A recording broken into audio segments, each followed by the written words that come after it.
apresentar, ele é representante da professora Samira, e desenvolveu também um trabalho em física experimental e vai ter o tempo necessário para poder fazer as apresentações e depois ter as transmissões. Obrigado, bom dia a todos. Bom, começando o trabalho, a gente percebe no título, primeiramente, que uma das coisas que chama a atenção, primeiro é a parte nano, que é o que está bem alta atualmente com a nanotecnologia, que se fala muito de nanotecnologia e tudo mais, e também o material que a gente utilizou para analisar. Bom, falando um pouco brevemente sobre nanotecnologia, ela tem duas abordagens um pouco diferentes, que foi até um pouco citada. Dos professores, as abordagens que a gente tem para fazer uma coisa se tornar um nano, digamos. Como é que elas funcionam? Bom, essa aqui é a técnica mais utilizada, que a gente faz o quê? A gente pega uma coisa grande e tenta miniaturizar para tornar ela nano. Então, daí, a gente vai ter um material para a nanotecnologia. Essa aqui, que é a que a gente focou no trabalho, é o reverso. A gente sai de um material e pensa nele para uma aplicação nano. Então, o que a gente fez nesse trabalho foi analisar um material já muito bem caracterizado, mais na fase micro, não nano, e tentar caracterizar ele um pouco melhor nessa outra fase. Bom, e sobre esse material, o que a gente tem? Esse material, o estanato de bário, ele já vem sendo empregado em muitas aplicações já há bastante tempo. A mais preeminente aqui, ó, capacitores. Bom, e por quê? Exatamente por causa dessa propriedade aqui de emissão de elétrico, que é uma consequência direta da estrutura dele, essa sua propriedade de ser dielétrico. Então, ou seja, com isso a gente percebe a importância de se estudar a estrutura do material, porque a partir da estrutura a gente pode chegar em outras propriedades sobre o material em escalas diferentes. Ou seja, na escala micro, que ele já é muito bem caracterizado, ele pode ter certas propriedades com certas aplicações. Já em nano, ele pode gerar outras propriedades com aplicações também diferentes. E é isso que a gente quer analisar. Bom, falando brevemente sobre os cristais, o que são cristais? Bom, o que interessa no cristal é a periodicidade. A partir dela, a gente consegue retirar muitas características, que é exatamente essa estrutura cristalina, que pode se organizar de uma dessas formas. Ou seja, essas aqui são as minhas células unitárias, e elas que vão se repetir periodicamente em um cristal. Isso não acontece no material amorfo, que a gente vai ver depois como ele se comporta quando a gente tenta caracterizá-lo. Ou seja, essa estrutura aqui que vai ser repetida no cristal. Ou seja, um cristal ideal, ele teria essa repetição infinitamente. Mas o que a gente observa é que essa repetição, ela não é finita, ela fica encapsulada, digamos, em pequenas partes que juntam, formam as partículas presentes ali no material. Bom, e como é a estrutura do material que a gente está trabalhando? Essa é a fase tetragonal do estanato de bário. Como vocês podem ver, esse aqui é o C e essas duas aqui são A e B. Então elas têm tamanhos diferentes. Isso é tetragonal, como se fosse um paralelepípedo. Mas os ângulos são todos de 90 graus. E é assim que ele se trata, o material. Essa estrutura que vai ser repetida no cristal. Bom, e a gente vê também que existe um polimorfismo para a fase micro, que já é muito bem caracterizado. Ou seja, o que é esse polimorfismo? É como a estrutura muda de acordo com mudanças termodinâmicas. Essas mudanças termodinâmicas vão combinar essas mudanças aqui. Só que a gente não tem muita certeza em como essas mudanças se dão na fase nano. Ou seja, também é interessante de ser estudado. E como é que a gente realizou essa síntese? Bom, existem muitas sínteses para estanatos de bário, eu citei aqui algumas, e a gente utilizou a síntese de Bettini, porque ela é uma síntese bem barata e simples, relativamente simples, E citando assim por alto, a gente tem a reação de estado sólido, o moagem, que ela não é muito boa para esse material, porque os compostos eles não reagem muito bem com essa síntese mecânica. Então a gente vê que a gente não obtém uma pureza muito boa. Bom, e como é que se dá essa síntese? Essa síntese também, método dos precursores poliméricos, ou o Pettino, que foi o que inventou a síntese, é basicamente a reação de um citrato metálico com o etileno glicol. Que esse etileno glicol ele vai transformar o material em polímero. Esse citrato metálico é basicamente de onde a gente vai tirar o nosso metal, no caso o bário, o metal do bário, e tem também o isopropóxito de titânio. Bom, quando isso aqui reagir, vai se formar esse polímero aqui dessa forma, ou seja, uma cadeia carbônica que se repete em uma larga escala. A partir daqui, a gente faz o tratamento da calcinação e obtém um material amorfo. A partir do amorfo, vocês podem ver que ele não tem uma estrutura cristalina, ele não tem muita periodicidade de organização. A gente realiza o tratamento térmico para obter o cristal desejado. Bom, e experimentalmente, como é que se dá? A gente utiliza o nitrato de bário com citrato de titânio, ou seja, daqui que vai sair o bário, daqui que sai o titânio. Essa solução a gente agita, deixa no agitador com uma certa temperatura e adiciona o etileno glicol. O etileno glicol que vai formar essas cadeias de carbono. E com a temperatura a água vai sendo evaporada e fica para trás só a resina. Depois do processo de calcinação, a gente obtém destanato de bário amorfo, só que ainda há muito carbono aqui, não dá para ver, porque ele é preto, um pouco preto, muito forte. A partir daqui, a gente realiza outros tratamentos térmicos para obter realmente só o destanato de bário e caracteriza ele com as técnicas que vocês têm aí no papel de vocês. Bom, como é que a gente realiza as caracterizações? A primeira coisa que a gente tem que entender é a lei de Bragg, que ela vai combinar a sua aplicação do DRX. Então, a lei de Bragg ela é aplicada para materiais cristalinos e a gente utiliza dessa lei para saber onde que vão ocorrer picos construtivos, de acordo ali com números inteiros, porque as ondas elas vão percorrer caminhos diferentes. Então, a partir disso, a gente chega na aplicação, na caracterização, que aqui fica a amostra. Bom, a gente realiza o experimento e aqui a gente consegue observar pelo resultado se ele é um material amorfo ou ele é um material cristalino. E dá para ver aqui que o material cristalino tem uma organização muito maior. Exatamente por essa sua periodicidade, sua organização. Já o resultado amorfo, a gente não vê um padrão muito certo. A gente vê só essa barriga aí típica, né? E essas aqui são as técnicas.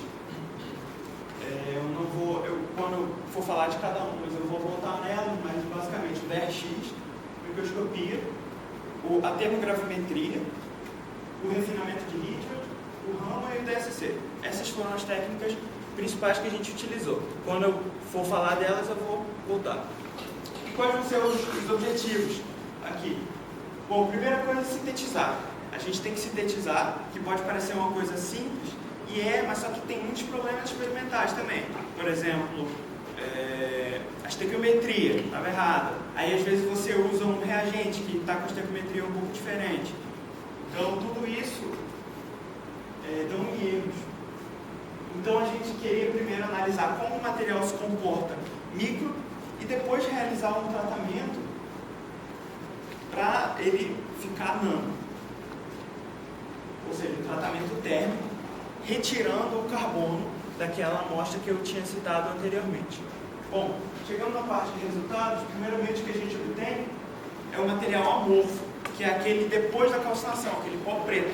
Esse pó preto, a gente realmente observa que ele é amorfo. E essa fase aqui, ó, é a fase indexada do destanato de bário, que é o que a gente quer obter. Então, quando a gente obtiver picos relacionados com esses traços, a gente vai obter a fase, quer dizer que a gente obteve a fase que a gente quis. Bom, essas aqui são as primeiras. Aquela ali dá pra ver que foi bem fora do que a gente precisava. Ó, saiu bastante, porque os reagentes estavam com a estequiometria errada, deu um problema. Aqui a gente obteve esse pico aqui, ó, que ele não foi indexado, a gente não sabe o que é, mas tem bastante chance de ser algum carbonato de bário, porque ainda tem muito carbono. E aqui foi a primeira síntese que deu certo, que a gente pode observar aqui, ó, a fase exatamente onde a gente espera os picos relacionados ao destanato de bário. Bom, agora sobre o DSC e o TG. O DSC, como vocês podem olhar aí no papel, ele vai tratar sobre as transições de fase, ou seja, quando como é que é realizado esse experimento. Eu vou ter duas amostras, uma já bem caracterizada e a outra que a gente quer analisar. A partir disso, a gente dá calor para essas duas amostras de forma que as duas fiquem em uma temperatura constante. Então, a gente vai ver a diferença em absorção de calor das duas amostras. Dependendo das transições de fase que a gente obtenha na nossa amostra, a gente vai obter picos. E o que a gente procura aqui é um pico relacionado à transição de fase de cristalização. A partir disso, a gente consegue economizar muito pouco, porque a gente sabe que se ocorrer a cristalização em um ponto, a gente sabe que queimando ali, com certeza a gente vai ter a fase cristalina que a gente quer. Então, esse pico aqui é de cristalização? Talvez.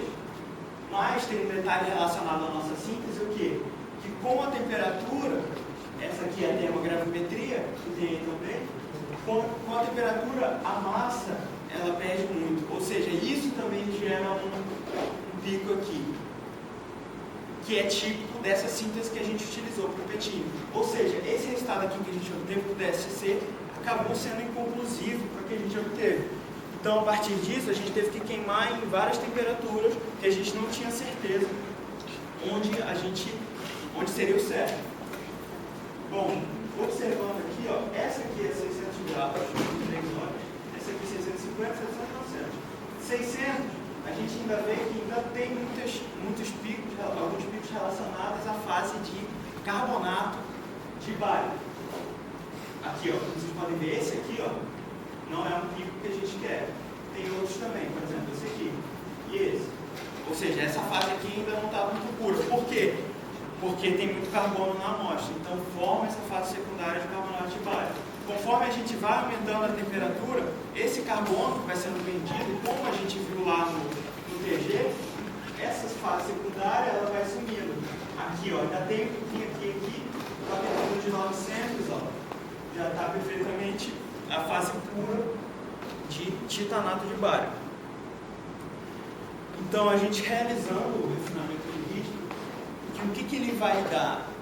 O refinamento de ritmo, ele vai preparar o nosso padrão experimental junto com um calculado teoricamente. Comparando esses dois padrões, a gente pode retirar muitos parâmetros que a gente obteve aqui. Ou seja, por exemplo, volume e tudo mais. E aqui eu tenho meus índices de qualidade do refinamento, que depois que tiver curiosidade eu posso mostrar, que é para a gente ter uma ideia se o refinamento que a gente realizou foi bom o suficiente. E também observando o fit, que é quanto que encaixou essa função que a gente quer, que vai ser esse aqui, ó, que é o calculado. E esse aqui é o meu erro. Vocês podem ver que é bem pequeno. Então, a gente obteve um bom refinamento e a gente consegue retirar parâmetros a partir desse refinamento. Então, uma das coisas que a gente, como a gente estava interessado, era calcular o tamanho do cristalino, beleza. A partir dos picos, a gente observa o alargamento deles e calcula o tamanho do cristalino. Aqui foi realizada também a microscopia, só que não ficou com uma resolução tão boa exatamente porque as partículas elas são muito pequenas aqui. Bom, a estrutura que a gente calcula usando o refinamento, a gente chegou nisso aqui, só que a gente não sabe se é tetragonal ou cúbico, porque as duas são muito parecidas, a distorção cúbica é muito pequena. Então, como é que a gente tira essa dúvida? A tetragonal, ela tem um desdobramento típico em 45 graus do DRX, mas na minha amostra não obteve esse desdobramento. Então, a partir disso, a gente pode considerar que talvez seja uma amostra cúbica, que é o que se espera. Mas o Raman, que já é outra técnica, que ele analisa os modos vibracionais por meio de espalhamento inelástico, a gente consegue relacionar esse padrão com bandas tetragonais, pela falta de centrosimetria, ou seja, indicando que a gente não obteve uma fase cúbica. Ou seja, um dado diz que é cúbico e o outro diz que é tetragonal. O que a gente tem que fazer? Bom, recentemente, em 2018, esse pesquisador, um grupo de pesquisa, ele realizou o tratamento e ele observou exatamente esse comportamento para o material na fase nano, ou seja, abaixo de 100 nanômetros. A gente obteve tetragonal e cúbico. E qual foi a conclusão que ele chega? Ele chega à conclusão de que o material, a curtas distâncias, ele tem distorções tetragonais, mas a longas distâncias, como essas distorções elas são aleatórias, a gente chega num cúbico, que ele chama de cúbico cristalográfico, ou pseudocúbico também. Bom, e esse é interessante também, é que esse comportamento, conforme a temperatura vai aumentando, a amostra vai ficando mais tetragonal quando é nano. Apesar disso, a gente observa, o titânio ele ainda fica fora do eixo de simetria, do centro, aqui na fase nano. Mesmo ele sendo cúbico, ainda tem uma pequena distorção. E isso que é interessante, por quê? Porque a partir disso a gente consegue ter um dielétrico que é interessante para capacitores. E mesmo em fase nano, ele permanece com isso. E o que a gente conclui com o trabalho? Bom, a gente conseguiu sintetizar e caracterizar, apesar de dificuldades que a gente obteve experimentalmente. Por exemplo, muitas medidas a gente teve que levar para fora, porque aqui a gente não consegue, ou pedir ajuda de outras pessoas. Na parte experimental, a gente sempre acaba dependendo muito de outras pessoas, porque a gente não consegue fazer tudo sozinho. Então, além disso, a gente consegue observar também uma relevância desse estudo que está sendo realizado, porque recentemente, em 2018, ainda estão sendo feitos estudos desse material que já é muito conhecido, desde 69, se eu não me engano. E, além disso, a gente consegue mostrar por esse trabalho que a gente consegue realizar ciência mesmo estando longe de grandes centros, de científicos e com grandes equipamentos. A gente consegue realizar mesmo que de uma forma bem singela aqui. Bom, essas são as minhas referências. Obrigado.